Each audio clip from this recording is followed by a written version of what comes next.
अस्पताल का आपातकालीन कक्ष। रीना को स्ट्रेचर पर ले जाया जा रहा है। उसके माथे से खून बह रहा है।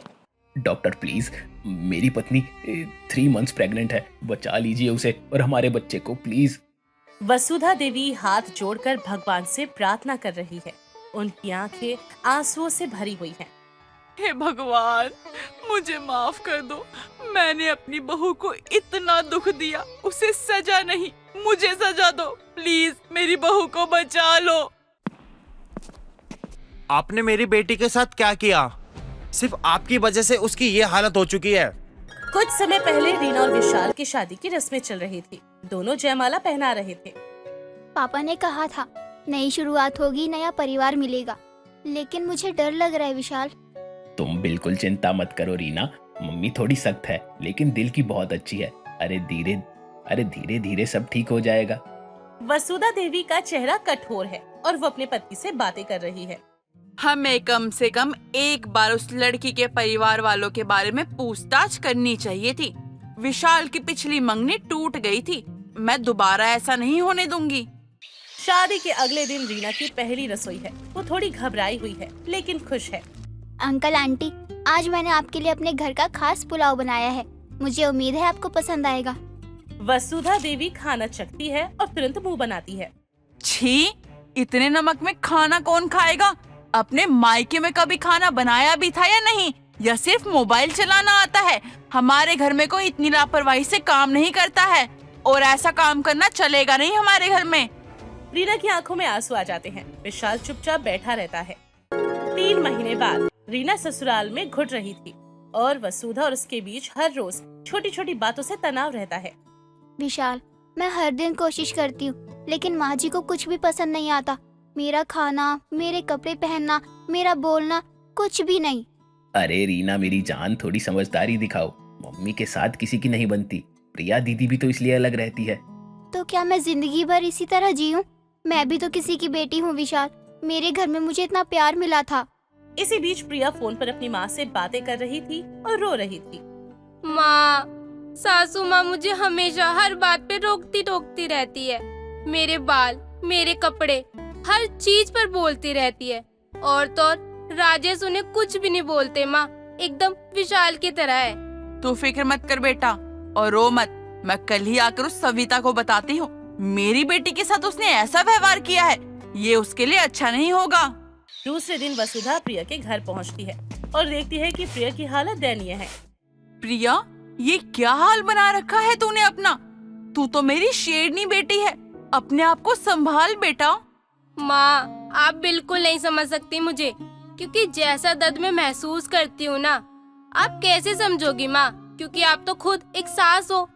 मेरी सास हर छोटी छोटी बातों पे मुझे अपमानित करती रहती है। माँ, मेरा बहुत दिल टूटता है। मेरा मन करता है ना कि मैं इस दुनिया से ही चली जाऊं, लेकिन बस हिम्मत नहीं हारती। दिल में एक उम्मीद है कि बस कभी न कभी तो ठीक हो ही जाएगा। लेकिन माँ, सच बताऊं तो मेरा दिल बहुत टूटता है। घुट घुट के जीती हूँ माँ रोज। प्रिया की आंखों में आंसू देखकर वसुधा के दिल में कुछ हलचल होती है। प्रिया के घर से लौटने के बाद भी वसुधा के व्यवहार में कोई बदलाव नहीं आया। उनका व्यवहार रीना के प्रति और भी ज्यादा कठोर होता गया। रीना, ये क्या है? मैंने तुम्हें कितनी बार कहा है, इस घर में पूजा के समय सिर ढककर रखो। तुम्हारी वजह से भगवान नाराज हो जाएंगे। माँ जी, मैंने तो बस थोड़ी देर के लिए दुपट्टा उतारा था, सिर में दर्द हो रहा था। बहाने मत बनाओ। मेरे बेटे का पिछला रिश्ता इसी वजह से टूटा था, मुझे सब पता है। रीना सदमे में है। उसे इस बात की जानकारी नहीं थी। विशाल ने उसे कभी बताया भी नहीं। ये क्या कह रही हैं आप माँ जी? मेरा विशाल से पहले कोई रिश्ता नहीं था। इसी समय प्रिया की तबीयत बिगड़ जाती है। वो गर्भवती होती है। उसे अस्पताल ले जाया जाता है। रीना और उसका बच्चा दोनों ठीक हैं, लेकिन उन्हें पूरा आराम चाहिए। कोई भी तनाव उनके लिए खतरनाक साबित हो सकता है। सविता कोने में खड़ी है। उनका चेहरा परेशानी से भरा है। मैंने उसे कितनी बार कहा था कि घर का काम ठीक से करे, लेकिन वो हमेशा अपनी ही मर्जी करती है। ये सब उसकी लापरवाही का नतीजा है। सविता, तुम्हें क्या बोल रही हो? तुम्हारी वजह से मेरी बेटी की ये हालत हो रखी है। तुम्हें शर्म नहीं आती? दोनों में बहस होने लगती है, जिसे राजेश रोकता है। बस कीजिए माँ, आप लोग क्यों झगड़ रही हो? प्रिया वैसे ही मुश्किल में है, आप लोग और भी मुश्किलें खड़ी कर रही हो। अब शांत रहो आप दोनों बस। अगले दिन दुखद खबर आती है कि प्रिया का अबॉर्ट हो गया है। वसुधा बिल्कुल टूट जाती है।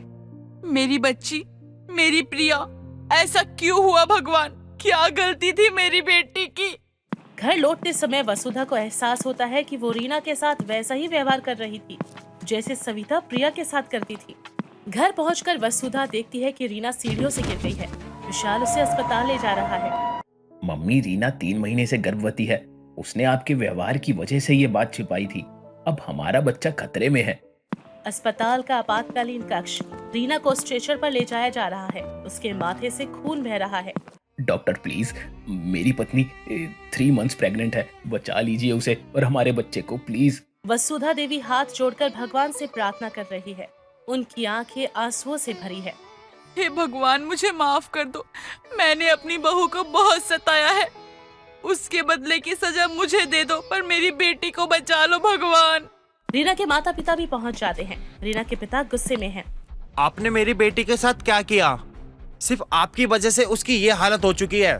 विशाल अपनी माँ और ससुर के बीच खड़ा है। उसके चेहरे पर दर्द और पश्चाताप है। आपकी बहू और उनका बच्चा बिल्कुल ठीक है, लेकिन खून ज्यादा बहने के कारण आपकी बहू के अंदर कमजोरी आ चुकी है। लेकिन अब उनका ज्यादा ध्यान रखना होगा आपको। उन्हें किसी भी प्रकार का कोई भी तनाव ना दे और माँ और बच्चे दोनों पे ध्यान दे। वसुधा देवी और रीना के माता पिता से वो मिलती है। उनकी आंखों में आंसू हैं। मुझे माफ कर दीजिए। मैंने आपकी बेटी के साथ बहुत बुरा व्यवहार किया है। मैं अपनी बेटी के साथ होने वाले व्यवहार को देखकर समझी कि मैंने कितनी बड़ी गलती की है। वसुधा जी, हमने अपनी बेटी आपके हवाले की थी। हमने तो सोचा था कि आप उसको बेटी बनाकर रखोगी, पर आप तो सास भी नहीं बन पाई। वसुधा देवी रीना के पास जाती है। रीना बिस्तर पर लेटी हुई है और विशाल उसका हाथ पकड़े हुए है। रीना बेटा, मुझे माफ कर दो। मैं समझ गई हूँ कि रिश्ते कठोरता से नहीं, प्यार से बनते हैं। मैं वादा करती हूँ अब तुम्हें मैं कभी भी दुख नहीं दूंगी। माँ जी आप। नहीं बेटा, आज से मुझे माँ कहो। माँ जी नहीं, तुम मेरी बेटी हो, ना कि बहू। विशाल की आंखों से आंसू आ जाते हैं। वो अपनी माँ और पत्नी को गले लगाता है। 2 साल बाद रीना के घर में एक छोटा सा बच्चा खेल रहा है। वसुधा देवी, रीना और प्रिया तीनों मिलकर रसोई में काम कर रहे हैं और हंस रहे हैं। रीना बेटा, आज तेरी पसंद का खाना बनाएंगे, पर याद रहे नमक मेरे हिसाब से। अरे माँ, आप अभी तक वो बात नहीं भूली। देखो मैंने कितना सीख लिया है आपसे। अच्छा हुआ भाभी कि हम दोनों की सास ना सुधर गई है। अब हम दोनों को कुछ भी ताने सुनने की जरूरत नहीं पड़ेगी। विशाल और राजेश दोनों बच्चों को खिला रहे हैं। दोनों परिवार साथ मिलकर काम कर रहे हैं। पता है रीना, जब तुम आई थी तो मम्मी कितनी सख्त थी। आज देखो, अरे मुझसे ज्यादा तुम्हारी सुनती है वो।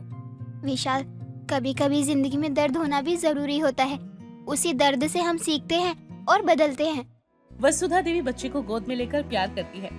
मुझे माफ करना बेटा, मैंने बहुत बड़ी गलती की थी। आज मैं समझ गई हूँ कि रिश्तों में प्यार और सम्मान का होना बहुत जरूरी है। अब हमारे परिवार में सिर्फ मिठास है, करवाहट नहीं। सभी एक साथ खाना खाते हैं और खुशी से हंसते बोलते हैं। अपमान और दर्द की जगह अब प्यार और सम्मान ने ले ली थी। रिश्तों की मिठास परिवार में वापस से छा गई। माँ आप सही कहती थी, परिवार सबसे बड़ा धन है, लेकिन उसकी कीमत प्यार है, अपमान नहीं। और वो प्यार हम सबको मिल गया है। शुक्र है भगवान का। सुजाता सुबह सुबह हॉल में बैठी मटर छील रही होती है। तभी सुजाता की बहू रश्मि का वहाँ आना होता है। माँ जी, मैं ये सब कर लूंगी, आप क्यों मटर छीलने बैठ गई? अरे बहू, मैंने तो सोचा तेरा थोड़ा सा काम आसान हो जाएगा, इसीलिए छिलने बैठ गई। चल तू कहती है तो नहीं छिलती मैं ये मटर। तू एक कप चाय बना ला। हाँ माँ जी, बस 2 मिनट, मैं अभी बना लाई आपके लिए गर्मा गर्म चाय। अब रश्मि किचन में जाती है और पानी गर्म होने के लिए चढ़ा देती है और 5 मिनट के अंदर ही अपनी सास के लिए चाय बना कर ले आती है। माँ जी जल्दी लीजिए चाय, बहुत गर्म है, मुझे और भी काम है। अरे बहू क्या बात है, तू तो समय से भी आगे चलती है।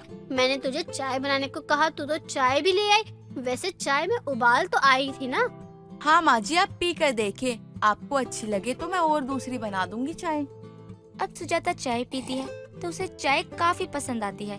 इधर रश्मि किचन में अपना फ्रिज से मटर निकालती है और जल्दी जल्दी खाना बनाने में लग जाती है। और तो और रश्मि का खाना कुछ ही देर में बनकर तैयार हो जाता है, जिसके बाद वो घर के कामों में लगती है। बहू खाना बन गया।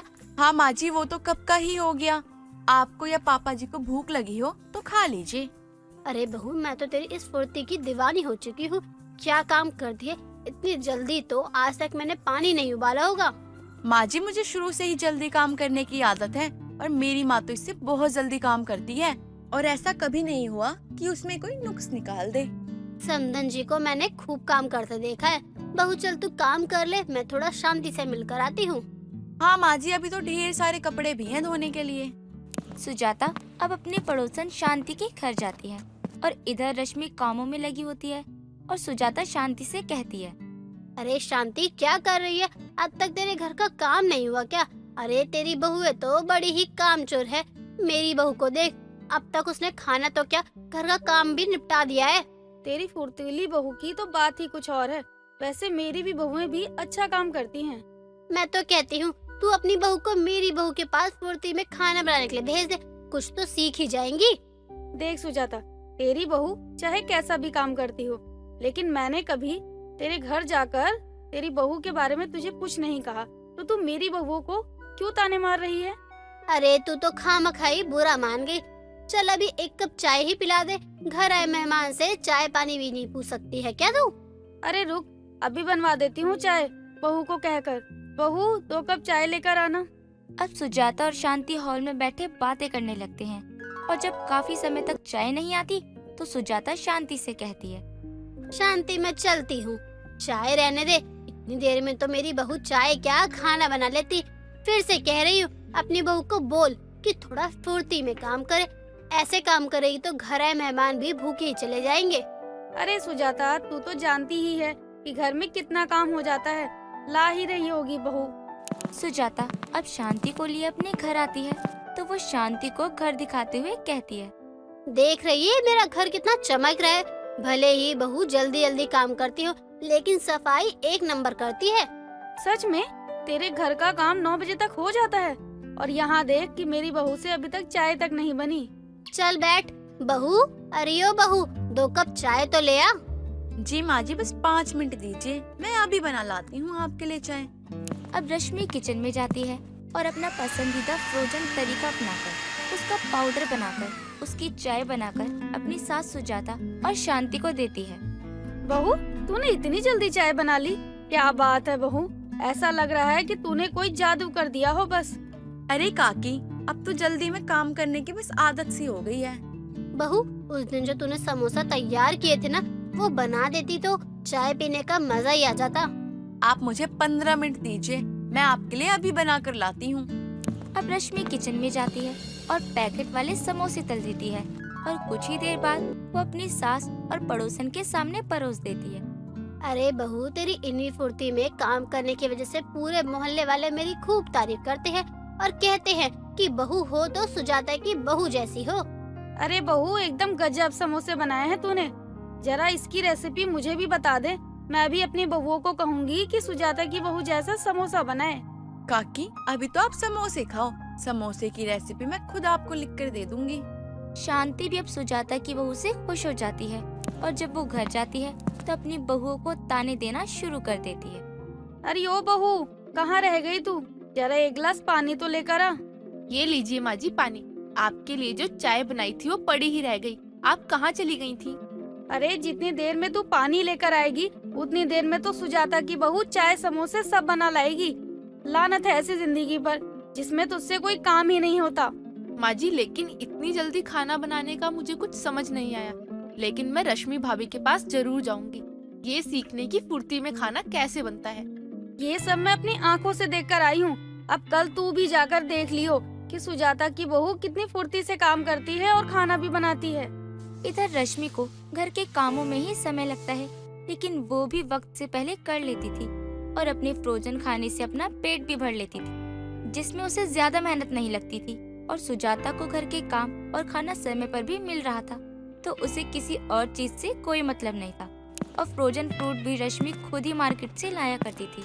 सुजाता तो अपनी बहू से बहुत खुश थी, लेकिन एक रोज शांति की बहू काजल रश्मि से फुर्ती में खाना बनाना सीखने आती है। काकी, रश्मि भाभी हैं क्या? मुझे माँ जी ने भेजा है कि मैं उनसे जल्दी खाना बनाना सीख लूं। अरे मेरी बहू किचन में ही है। बहू, अरे बहू देख तो कौन आया है।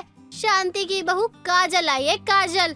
काकी, मैं ही किचन में चली जाती हूँ, भाभी को क्यों ही परेशान करना। अब काजल किचन में जाती है तो देखती है रश्मि खाना बना रही है, लेकिन मटर पैकेट वाले हैं, भिंडी और ब्रोकली सब पैकेट में है। भाभी, ये ब्रोकली और भिंडी का तो सीजन ही नहीं है, ये तो फ्रोजन फूड है। हाँ, मैं जल्दी खाना बनाने के लिए फ्रोजन फूड का सहारा लेती हूँ। और तो और इसमें ज्यादा समय भी नहीं लगता और झटपट बन जाता है। माँ जी कैसे कह रही थी कि रश्मि भाभी में इतनी फुर्ती है कि वो जल्दी खाना बना लेती हैं, बल्कि वो जो इस्तेमाल करती हैं मुझे नहीं लगता माँ जी और काकी को पता भी होगा। चलो तो आज सुजाता काकी को सच से रूबरू करवा ही दिया जाए। अब जब काजल हॉल में जाती है तो उसे सुजाता के साथ अपनी सास शांति भी दिख जाती है। अरे माँ जी, अच्छा हुआ कि आप भी यही हैं। वो मैं आपको भाभी के फ्रोजन फूड के बारे में बताने आई थी, जिस कारण वो झटपट खाना बनाने के बाद घर का काम कर लेती हैं और उन्हें फ्रोजन फूड पसंद भी तो है। ये क्या होता है, फॉरेन फूड? मेरे भी पल्ले कुछ न पड़ रहा है कि आखिर बहू क्या कह रही है। काजल ये सब बातें कर ही रही होती है कि तभी वहाँ पर रश्मि आ जाती है और अपनी सास और पड़ोसन शांति को फ्रोजन फ्रूट का मतलब समझाती है, जिस पर सुजाता अपनी बहू से कहती है, तो इस वजह से तेरा काम जल्दी हो गया था। जो भी है बहू, लेकिन तूने मुझे धोखे में रखा है। माँ जी, समय तो उतना ही लगता है, लेकिन मेरी आदत है जल्दी काम करने की। और बता दूं, मुझे ये बहुत पसंद है। बहू, ये सब ना जाने कब के होते होंगे, और तो और इसमें केमिकल भी यूज होता ही होगा। बहू, अब तक तो मैं इससे अनजान थी, तूने बना लिया अब तक, लेकिन अब आगे ये नहीं बनना चाहिए। सुजाता के लिए भले ही रश्मि फ्रोजन फ्रूट्स का इस्तेमाल न करती हो, लेकिन अपने लिए वो फ्रोजन फ्रूट्स ही बनाती थी और अपनी सास के लाख मना करने के बाद भी वो अपनी आदत में बदलाव नहीं ला पा रही थी।